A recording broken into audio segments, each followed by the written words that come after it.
Okay, welcome back to Kelowna Real Estate Podcast. I'm your mortgage broker host, Taylor Atkinson. And I'm your real estate agent host, Matt Glenn. What's happening today, Taylor?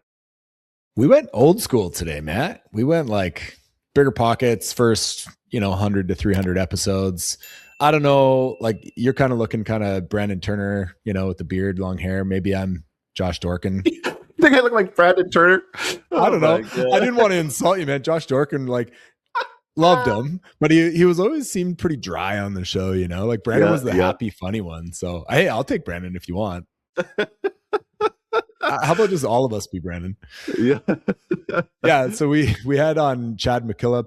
He is a new local real estate agent, works for Oakland, but we really wanted to talk about what he's done in the past in terms of investing in real estate. And then we all kind of put our investor hat back on and just kind of bounce some ideas around because we wanted that optimism, and what people can do, what's like a tangible takeaway and some opportunities in today's market. So yeah, it was a lot of fun.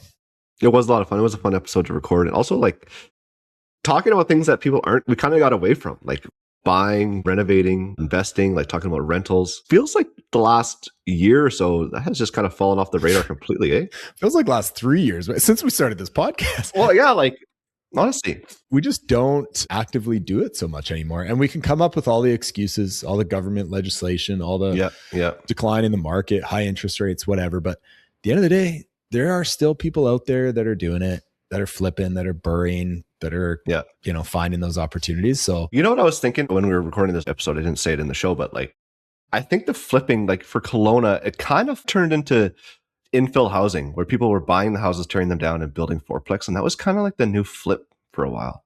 It was. Yeah. You're dead right. But then it's turned into buying 5 properties in a row, getting very good financing and building small apartment buildings. That's a little bit of a step up, but kind of in the same realm. Yeah. And now it's just kind of gotten a little bit flat. And I think we could get back to basics. And we talk about renovating condos in the show and townhouses. And I think there's an opportunity there. Yeah. Stay tuned. Because I asked Matt what the best opportunity in the market was, and he did not hesitate, which is unlike both him and I. We'll sit on a question for 30 seconds. You were fast, man. So I'm I believe in my it. Truck to go drive by and see this place now. I believe in it. Honestly, I would buy there myself. So I love that. That's awesome. Yeah. I mean, it was just fun. So we talked about principal pay down, a forced savings account, just appreciation in the market, obviously adding value, whether that's some square footage, putting in another bathroom, not overspending on certain fixtures, how to analyze deals. Chad's big takeaway was, buying right? Start off on the right foot. If you're buying a property overpriced or something doesn't work out, then it's pretty hard to get back from that. And then just time in the market, right? Real estate doesn't have to be exciting and flashy. Analyze something, take a bit of a risk, take action, have multiple exit strategies, time's on your side. Yeah, I think for me, I would love to start looking more at, I think single family homes, they're not being built because construction costs are high. So flipping or the BRRRR strategy in today's market, I think there's going to be a window of a couple of years where it actually works. You could buy, you throw in some sweat equity, add a suite, something, where you can add some value, get some rent roll in there. It's not going to appreciate right off the bat. Cause I honestly think the cost of materials and renovations, if you're not doing them yourself, you're likely not going to get the resale value back. Man, even if you are doing them yourself, you buy a place for 700, you throw 200 into it. It's probably going to sell for 900, maybe 950. I just don't think there's a huge value add. However, if you can generate some of that rental income cash flow wise to kind of protect your asset, so you're not servicing the debt, I think in 2028, 2029, when no one has built single family homes in the last couple of years, I think there will be some good appreciation there. So there might be a window for us to kind of get back into the game. And if there's anyone listening that has a small portfolio that's doing this, we'd kind of want to have a few more of these style shows. So love to have you guys on. Yeah. This episode, like every episode, sponsored by Century 21 Assurance Realty, best brokerage in BC. Yeah, I said it and I believe it. We are growing. We have commercial real estate agents, residential real estate agents, property managers. We're also in Kelowna, Kamloops, Kootenays, Salmon Arm, a bunch of places in between, and a little bit farther, we're in the East Kootenays, Creston. So if you're an agent looking for a spot to hang your hat, or if you're a buyer or a seller, or if you have a little bit of a portfolio and you're looking for a manager, we're the brokerage to call, Century 21 Assurance Realty. Enjoy the show, you guys. This is a bit of a different one, but it was also a ton of fun. Hey, Chad, welcome to the show. Thanks for joining us, buddy. How are you doing today? Thanks for having me. I'm doing really good. Appreciate it, guys. Yeah, thanks for coming on. Yeah, so I kind of wanted to have more of like an old school, bigger pockets type of show. So like for podcasting background, that's kind of what got me into listening to podcasts originally. And I'm talking like the first, 200-300 episodes when it was like Brandon Turner and Josh Dorkin. They just brought on a lot of like hustlers and people that were like flipping 5-10 properties, like smaller portfolios, and just successful. After meeting you over the last year or so and connecting, I think you have some cool stories to tell. So we'll maybe dive into that, and then we'll wrap up with you as a real estate agent. So yeah, if you can kind of give us maybe a high level overview of how you got started, first couple properties. I know you flipped 11 properties, I think. So we'll just kind of start and walk through it over the next 20 minutes and hopefully add some value to listeners. Yeah. So we started a construction company in our early 20s and always loved the idea of flipping. Never really saw it as an opportunity, but we saved and saved. And eventually we got our first opportunity at a flip. It was a little condo in North Vancouver. And we actually went into like a slight bidding war. And I think we had to offer 3,000 over asking. And I was like, I can't do it. Yeah. And my business partner's wife was like, suck it up, guys. And so luckily she gave us the kick we needed to get our first flip. And that was such a learning experience, such a change in our business model. And we got hooked after that. So we ended up doing 11 more.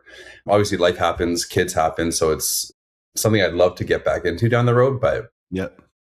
Your first one was a condo. Did you stick with condos? Like you're in the Lower Mainland, so I imagine the condos did make sense for that. Yeah. And the dream was always to get to detached houses, but just the money side of it was so hard. So condos, townhomes, pretty much all the way through. Nice. And it was just a price point thing, right? Like when you're having to buy for quite a bit, hold, renovate, and then sell for higher, that was always tricky. Were you flipping and doing construction for other clients as well, like customers, or was this solely for you guys? We might have done one flip for clients. We had people approach us for investments to do flipping with us, but I was always too scared to work with other people's money. So we just felt more comfortable doing our own.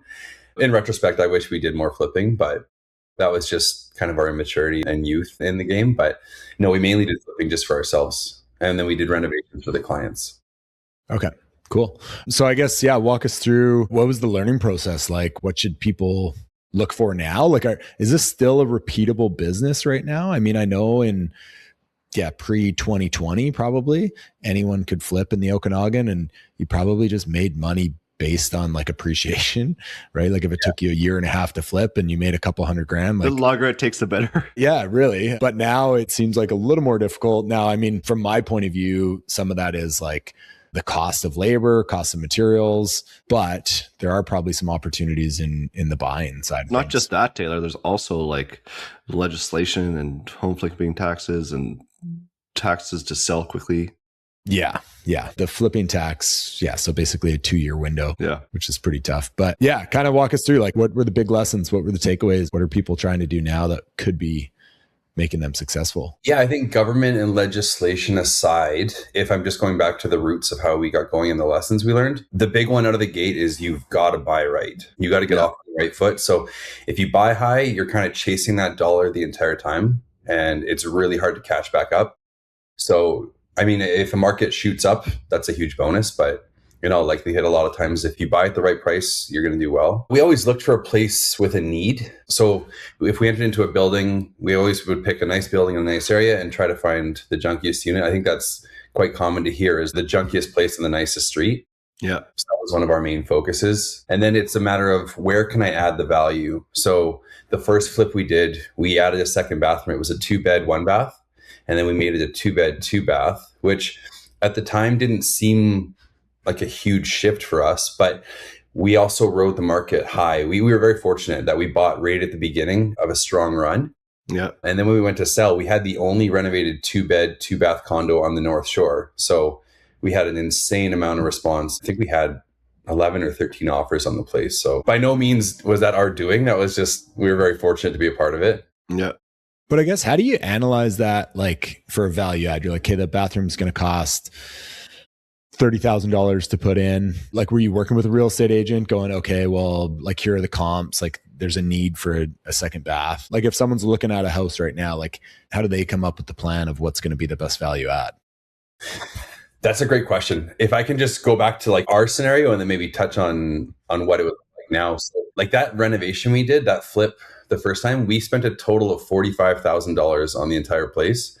And we sweat equity the heck out of it. So we built our own cabinets, we laid our own floors, everything that needed like electrical permits, plumbing permits, we did sub that part out.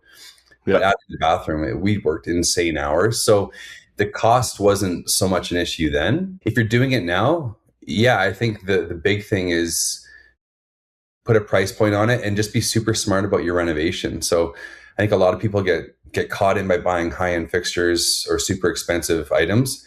And I think you always have to ask yourself through a flip, will this give me a return on my investment or will I lose money on buying this? Like a lot of people like to put in these $2,000, $3,000 chandeliers.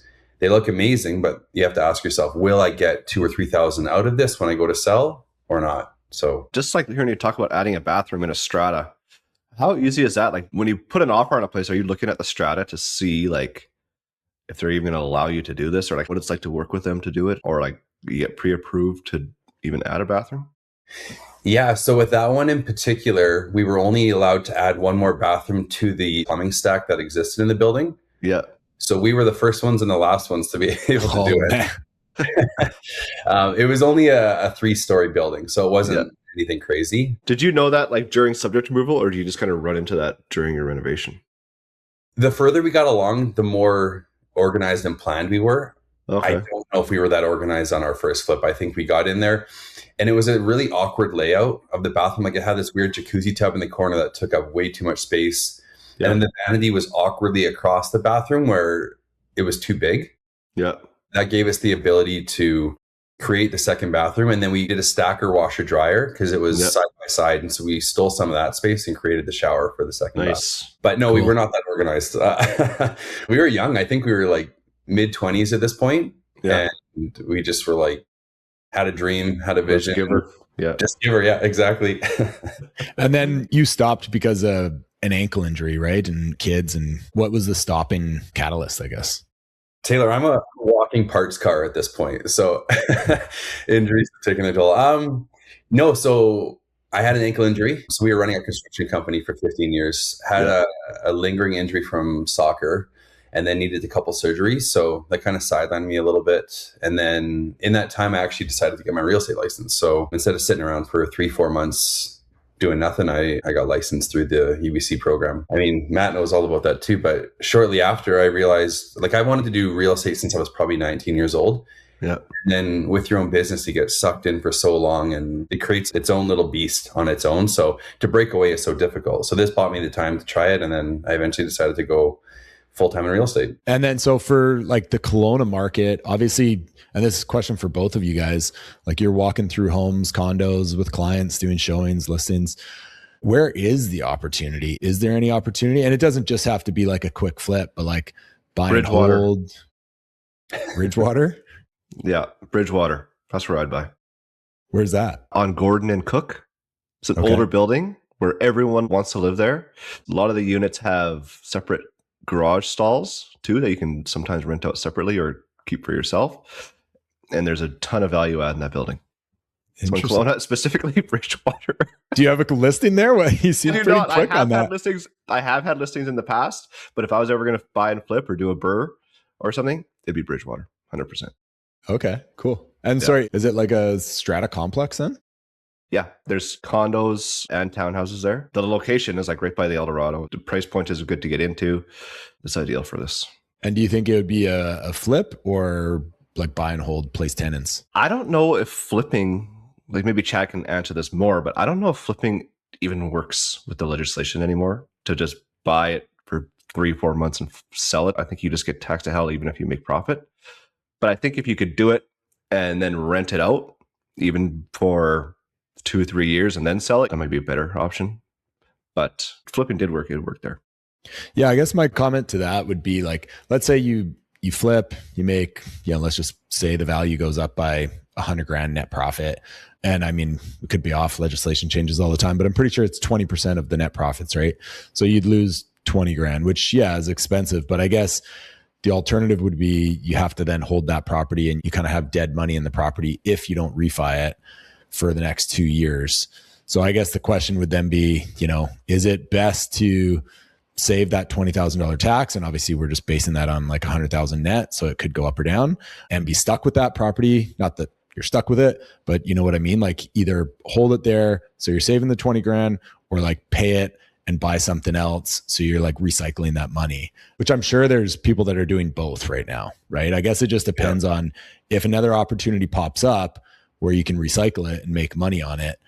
Is it worth, avoiding that $20,000 tax? Yeah. Well, it's not just that tax. Like you also have capital gains. You got to obviously pay for the renovation. Like to add 100,000, like the places at Bridgewater are like 300,000 or 400,000. Let's say 350 if you get a good deal. You buy that, property transfer tax to buy it, renovation for CAS numbers 45 grand.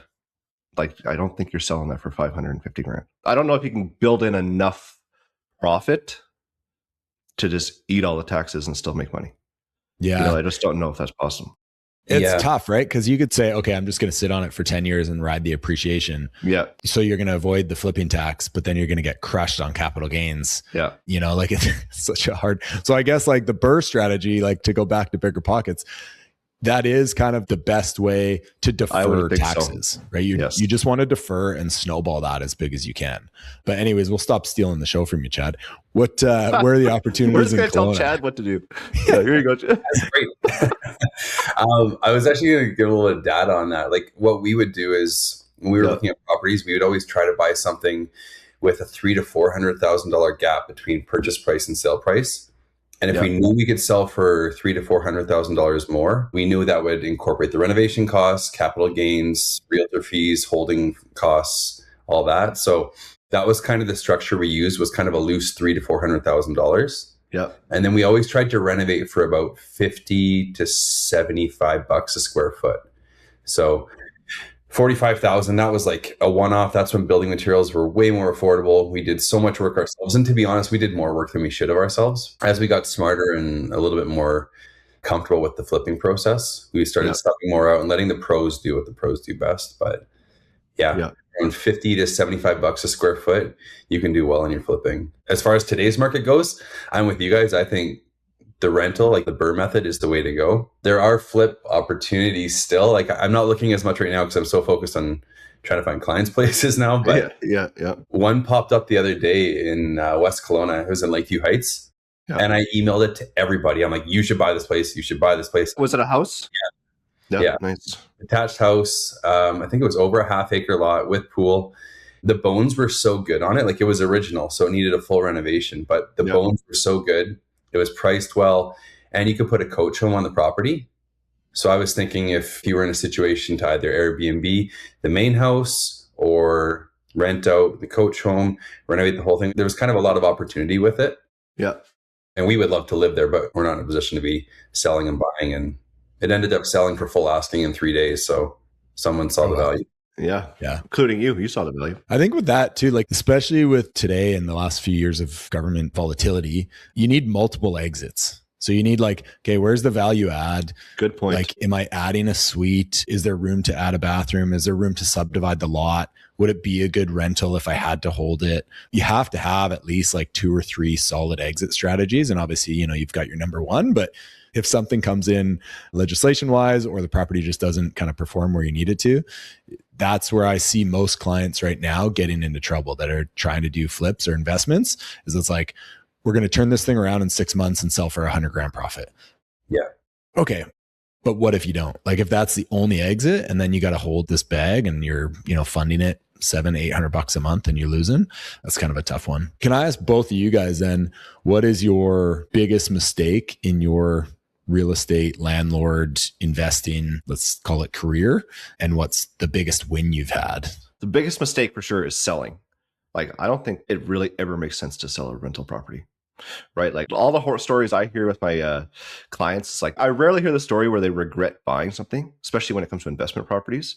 It's always, I own this back in the day, or I own this property back in the day. And it just, the regretful stories I hear and what I've experienced myself is selling properties when you probably should have held on to. That's my own story too. I had a property in Rutland that was a perfect rental property.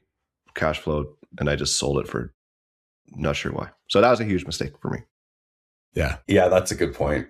It hurts, hey, when you look back and see what they're worth now. Yeah. Like, Well, even honestly, I don't think the value has went up a whole ton for me, like in that property, but like the mortgage has been paid down probably like 150 grand by now. Yeah. Right. And just another thing to have in your portfolio that like selling it didn't really add a lot of value to my life or anything. Whereas now I would really like to have it. So that for me, for sure, is the biggest mistake. Yeah.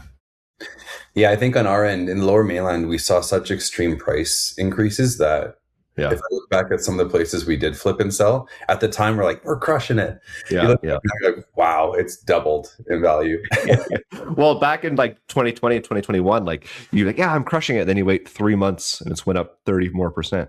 You're like, okay, well, how are you supposed to plan for stuff like that, right? You just can't build around. Yeah, we never had the capital to be able to buy one and then refinance. Yeah. We weren't in a position to be able to do that. Yeah. Which we were always chasing. And then eventually we kind of got phased out by government rules, et cetera. But yeah, I would say the point I made first, buying at the right price, I think we might have got a little cocky at one point. We're like, man, we just saw so much success with each one of our flips that we kind of thought we had this secret sauce that nobody had.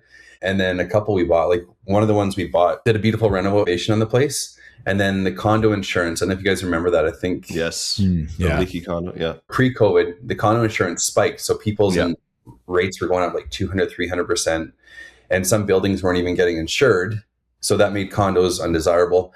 And then like several weeks later, COVID hits, so we had a place that was going on the market within 2 weeks, and both those things hit, and before you know it, we have no one who can walk through the home. There's no open houses. There's nothing in person. Everything's virtual. And we just watched what we thought was going to make us a couple $100,000 go down and down and down. And we ended up actually losing money on that property. Fortunately, about $7,000. So in the scheme of things, not terrible. We didn't lose our shirts or anything. But had we held on to it, to your point, it ended up selling for way more once COVID took off. Yeah. And that's not that long after. But again, you can't plan for things like that. Like that just happens. I totally agree. Absolutely. Like selling is detrimental to like the net worth building, but it's also really hard because, you know, you can sell and then generally like as humans, our minds look for, oh, like what if I didn't, you know, but it's funny. Like we look more on the positive side of that. So I agree. Like I sold my 23 unit apartment building this year. Yeah. And like, you know, looking at it right now, okay, I don't even care what the market does. Like, okay, so, and I'm very aware of like IRD penalties when you're breaking a mortgage. So, you know, you can plan as much as you want, but like essentially you're probably going to get crushed on that no matter what. My IRD penalty on that was $123,000. Obviously it's like, it's a large commercial mortgage. So like the penalty is quite a bit higher. So that just crushes like a huge amount of profit and then capital gains on top of that. And then so that by the time like all the dust settles, you're like, man, I really didn't walk away with like as much as I wanted to, but I did like analyze it pretty heavily going into it. I'm like, okay, well, I had about a 400,000 CapEx. Like I needed a new roof, windows, parking lot, like siding. And I wasn't going to see any of that money back in terms of what it would do to rent, right? Like we've already renovated the interior. So in my mind, I was like, I either sell now, I get liquid, I invest elsewhere, and I got to pay these fees, which suck, or I hold on to it, I invest another $450 into it, and it doesn't really change. So I think like, you know, in 10 years from now, I'll still have the same mindset of like, God, why did I sell that for sure? But you generally don't look at it and go like, oh, I sold that and then I did XYZ with it. So I think that's probably one of the biggest mistakes people make, right? Is they'll sell and then they won't reinvest or roll it into something else, right? The money will just like disappear all of a sudden. It does seem kind of interesting, like just like listening to myself talk and then you like hearing these stories, like there's not a lot of incentive to sell, right? Like it's basically just buy and hold. Whereas like in the US, they have that 1031 exchange where it's basically incentivizing more investment, more, like bigger and bigger. And like, I feel like something like that could help like commercial real estate and like investment real estate get rolling. Like it just seems like you're crunching the numbers. The profit has to be so high for you to even be positive. But the higher it goes, the more tax you pay. Like it's exactly. So like it goes up X amount, you're only getting 50% of that or less. Right. And it's all going to taxes and fees. And it's just like, the incentives are just not there. But if you could roll it over to a bigger property, you could have some people climbing some stairs here pretty quick. Yeah. And that's what you do. Like I refied that property a bunch of times to pull out the equity to roll it over. But believe it or not, that wasn't my biggest mistake, although it's a huge number to pay in penalties. Yeah. My biggest mistake, thinking about it, was becoming a mortgage broker. And you guys are probably the same. Like once you're a professional in the industry, you kind of stop investing in it. Like you're now working with clients, you prioritize them. Like even my own mortgage, I'm like, oh my God, I got like a month left till my renewal. I got to get on this. We're like clients, I'm reaching out, 120 days before. This is how we're going to like, you just focus so much. So biggest mistake I made was being a professional in the industry instead of just, investor. I'm glad you didn't say your biggest mistake was becoming a podcast host. That was, yeah, well, that's part of it. That would have stung a bit, Taylor.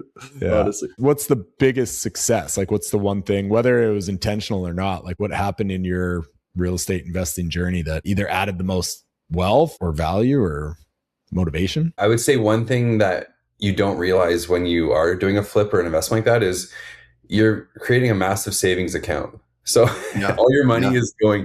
This is an interesting thing too. Like we all like to spend money and buy new things, but when you're buying stuff for a flip, it feels so satisfying that you're not blowing money elsewhere. Yeah. And when that money is making you more money on a flip, it's super cool.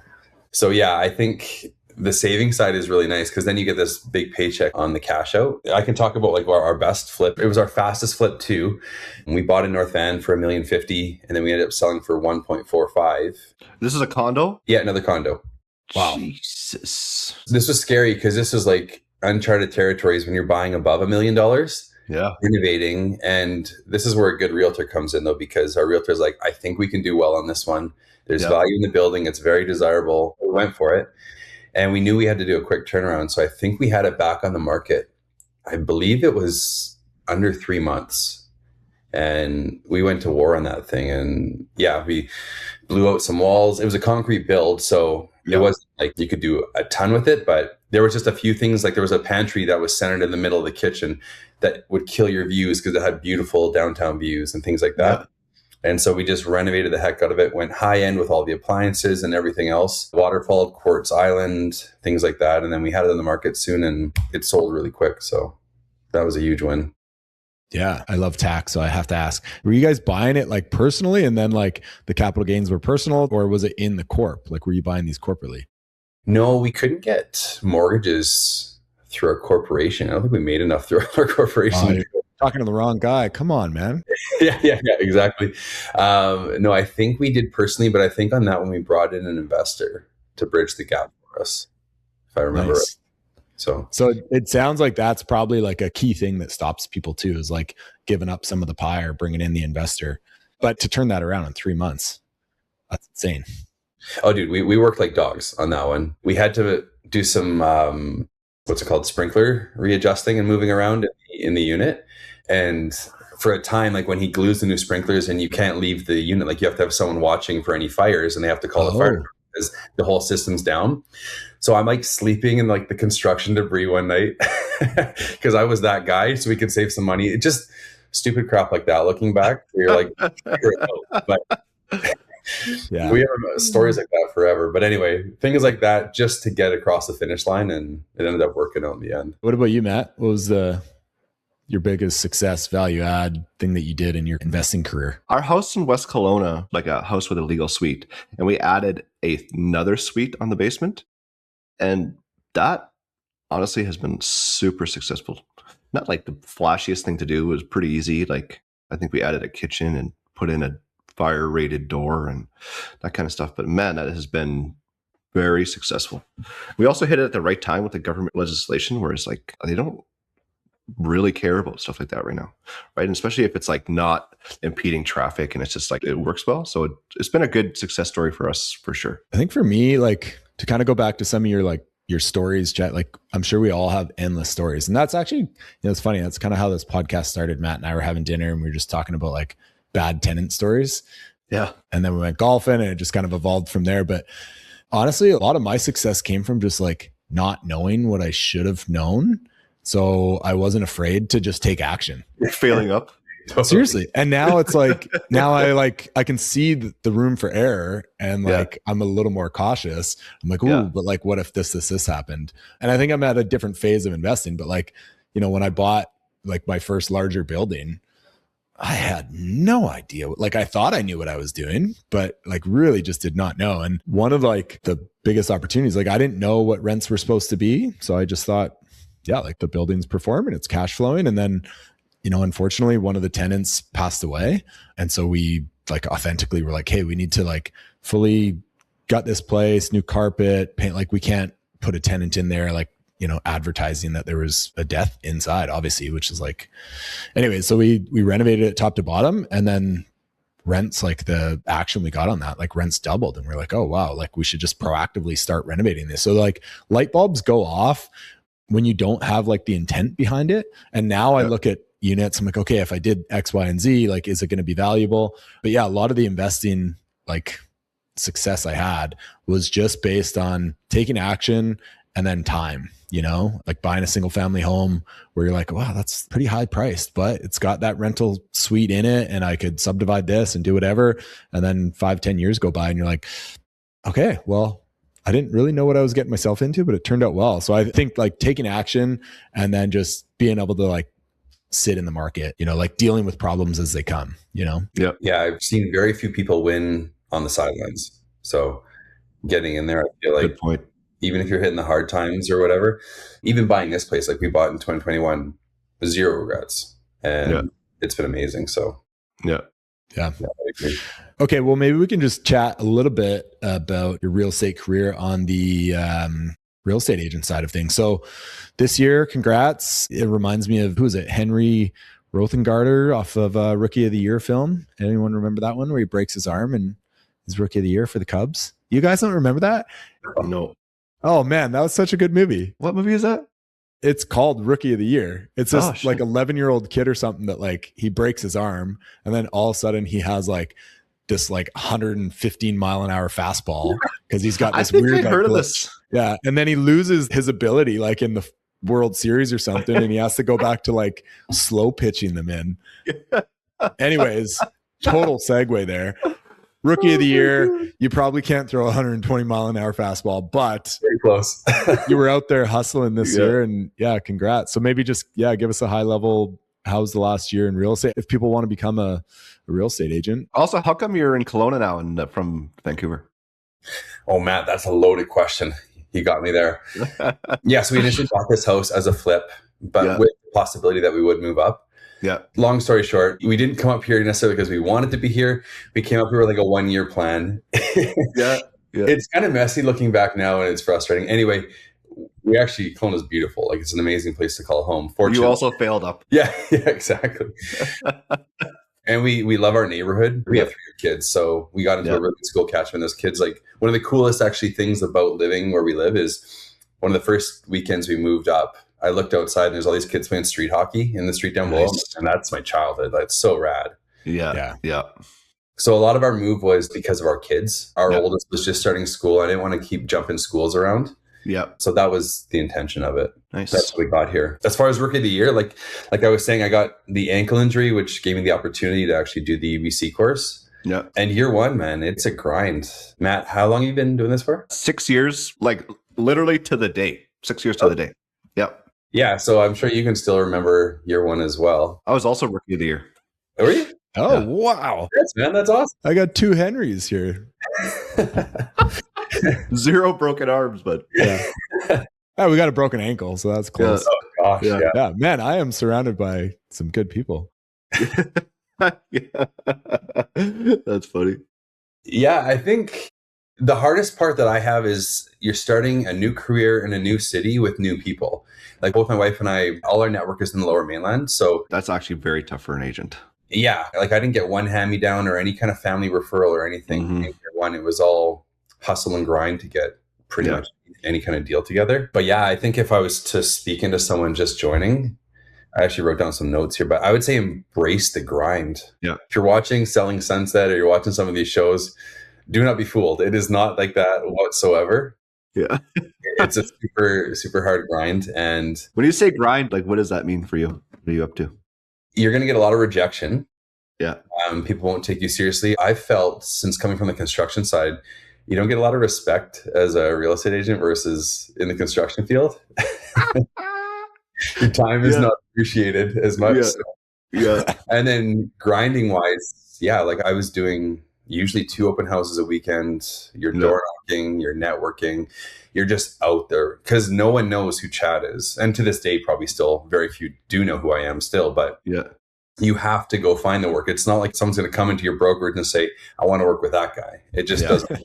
Yeah, it's true. You know, like door knocking specifically, like you're door knocking and like, honestly, door knocking's hard. I used to do that quite a bit too. And like the first door was always the hardest. It's like, man, this first door. But you knock on the first door, you get it done. Then you think to yourself, like, what I can gain is so much higher than what I could lose. Like the worst thing that can happen to me is they just say no. And like, I guess the worst thing is they can just tell you to pound it. But like the best thing they can do is be a client for life, right? So the upside is so high and the downside is not that low. You just got to go out and do it, right? And then it just turns into a numbers game. To this day, I literally sit in my car before I go knock on the first door and I have to have like a pep talk. Like, no, it's the first door. It's always the first door that's the hardest. One, like after that, someone says hi, it's like, oh, this is easy. You just go door to door and it's easy. Yeah, exactly. Like, it's the first door. Yeah. Even if you're doing it 2 days in a row, it's that first door on both days. That's just like, every day. Yeah, I have to throw myself out of the car and I just knock on the door before I even know what I'm going to say. I'm like, exactly. Get it out of the way. Yeah. No, that is exactly how that is. But you just got to do it, especially if you're an agent with not that much business, or even if you have business. Go and knock on some doors because like that can be very successful. You know what? Yeah, we get people door knocking too, and I'm bad. I usually just like I'm like I don't want any shut the door or whatever. See, but that's I know. But afterwards, Emily and I are like, you know, I know how tough it is. Like we should like give them, you know, a little more time a day. But yeah. So we get that too. Like we talk to them. Like both of our neighborhoods, I think, are like you guys could reverse door knock when someone knocks on your door. Like, hey, where do you live? Do you want to buy a house? You know. But yeah, you do that. But then after a while, it's like, oh my god. But you say no, and like you think, oh, I feel bad. But like, man, just one no is not that bad for that dude. Yeah, somebody's gonna say yes. So if I get one more solar proposal, I swear. Yeah. Seriously. No, what I try, because I feel the same way. I don't like door knocking. I don't like door knockers, but I try to come with some form of value to bring. Yeah. So I do a referral kickback right now. So at least I'm not like, hey man, can you give me some business? It's more like, hey, if you refer me, I'll come back. And I try to give value. And that way it doesn't feel as bad. You know, the funniest one, my door knocking is, you go knock on the door, like keep talking to them for a bit. You're like, have you ever thought about buying or selling? No, we love our neighborhood. I was like, well, do you have any neighbors here that you hate that you want me to try and move you?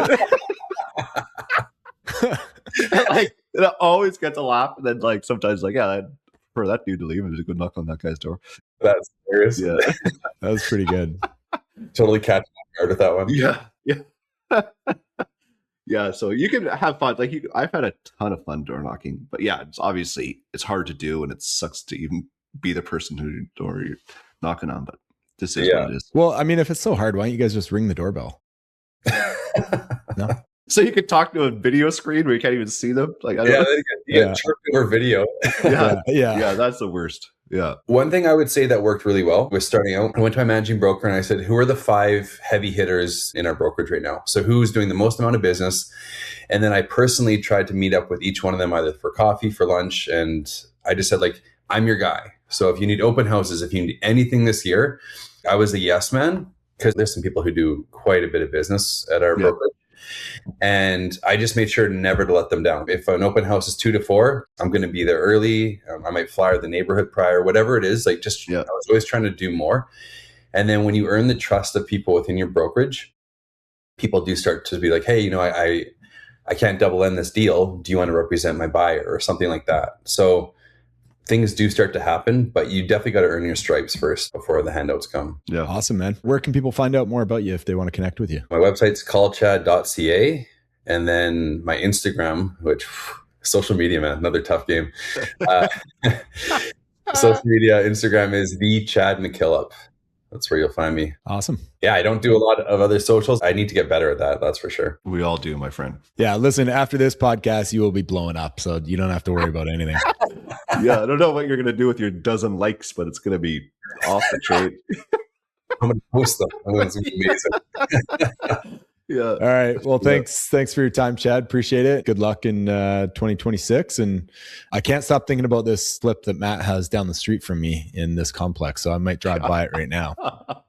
But as I'm a mortgage broker, I'm going to do absolutely nothing other than just get mortgages for clients and not look after my own portfolio. Yeah, absolutely. Yeah, thanks for having me on, guys. Really appreciate it. Chad. It's been awesome.